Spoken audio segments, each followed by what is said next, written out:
But today is about the furthest afield we've brought to you so far, I think, because the poet, the second guest poet tonight, has come all the way from Brazil. Yeah! Caralho! Comme j'ai dit, Marcio, tout le monde ici connaît le mot caralho maintenant.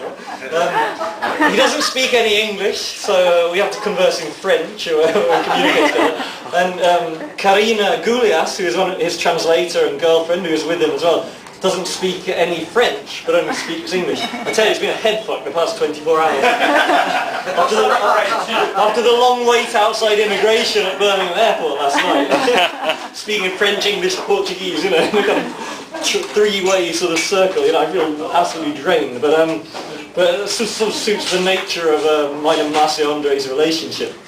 We met at the International Meeting of Poets in Coimbra 2 years ago. And out of perhaps 50 poets from all over the world, from Israel, from the Arab world, from Germany, from Eastern Europe, from South America, North America, Marcio and I had an immediate kinship. First because we were the two youngest there and we drank a lot. And when everyone else went back to the hotels, you know, we used to stay there and party. Secondly, because we both run quite radical little publishing houses. Coventry doesn't have any writing on its covers. Marcio actually turns his books upside down, so the front cover is also the back cover and the back cover is the front cover. He's playing around with the typeface and so on in exactly the same way. He also plays the violin, you know, and there's numerous other coincidences, which means that we identified ourselves immediately as twin brothers. So it was an absolute honour when he agreed to come here and read. I'm doing a very brief synopsis of his two works now, but I think Marcio-Andre and his publishing house and magazine online, very, very good, much better than any of the local ones in Brazil, Confraria do Vento, the Brotherhood of the Wind, where he's, there's a new generation in Brazil that's taking the work of, so I mean, opening the book at random, you can see apart from the writing being upside down, you can see that, you know, there's kind of weird font sizes and letters, you know, printed in weird places on the page, and giant words in the centre of the page. And also, trust me, a lot of the words are made up. It's very, very difficult to translate because, you know, this is not standard Portuguese, it's not even standard Brazilian Portuguese, it's a very complex and individual language. That was his first book of poems, now a hit in Brazil, and Brazil is massive, so that is quite an accolade. He also has a book of essays out, Essays Radioactivos, which deal with mainly with his journey to Chernobyl, where he gave a one-man poetry festival, and thereby infecting himself with the longer-term gamma radiation, which still exists in the place, in order to make a point about how poetry survives within the bones and the body of the individual writer. So just like we can read now Shakespeare or Michael Drayton or Philemon Holland, and we can, you know, we're having immediate access to a writer who was only alive 500 years ago. Marcio makes this point in his book of essays that you know, this is how literature works. It's undead. It's a vampiric art form. But he did this, I should say, because in real life he did this by going to Pripyat and giving this poetry reading, a one-man poetry festival in the deserted city that the reactor is housed in. So these are just a couple of the things of his books. They're full of fascinating ideas and complex ideas. You know, I really do think this is a significant writer on the world stage in the germinal stages of his career. So please give a big Coventry welcome to Marcio-Andre de Souza!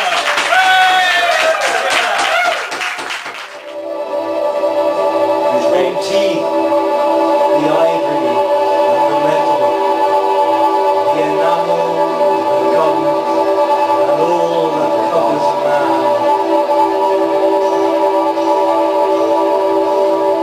From tea, the ivory, and the metal. From tea, the moon, and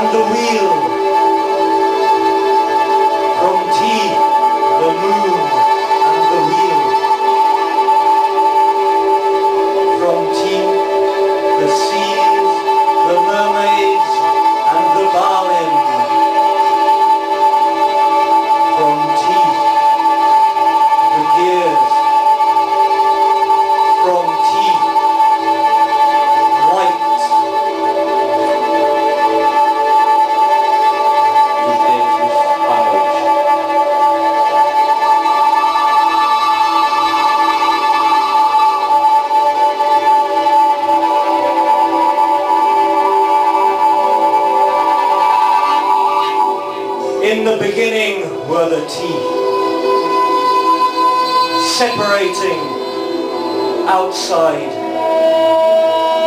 and inside. O princípio for os dentes, separando o que era dentro e o que era fora.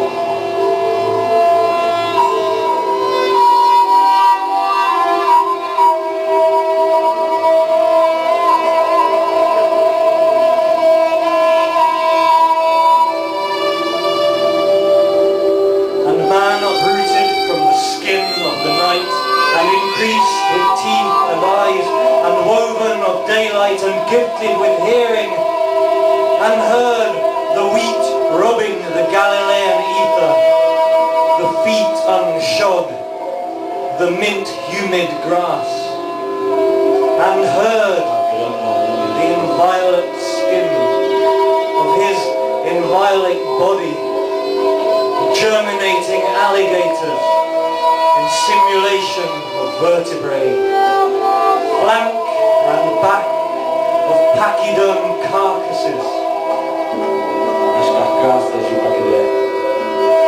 a hippopotamus dreaming among the sunflowers.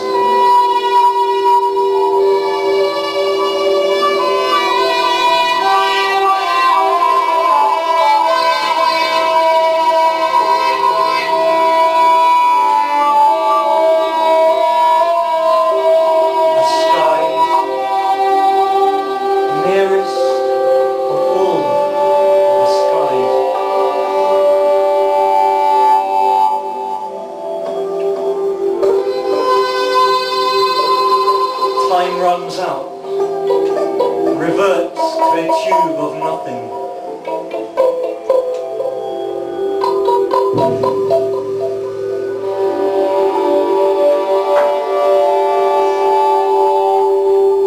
Your eye is biteable glass. Seu olho é vidro de morder. And the unlikely torso blown in gas, burned with silver salt, born from the first dream, does not end and does not begin codified in objects. Yet this doesn't fit between one thing and another. Neither the forms nor the colours. Siemens, designers for life. All the world exists, even without your shadow.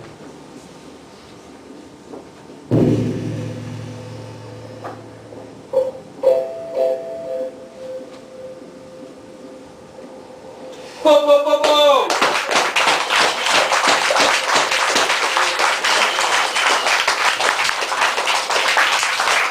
Marcio-Andre de Souza, the word translated into English by Karina Julius, Rachel Roden,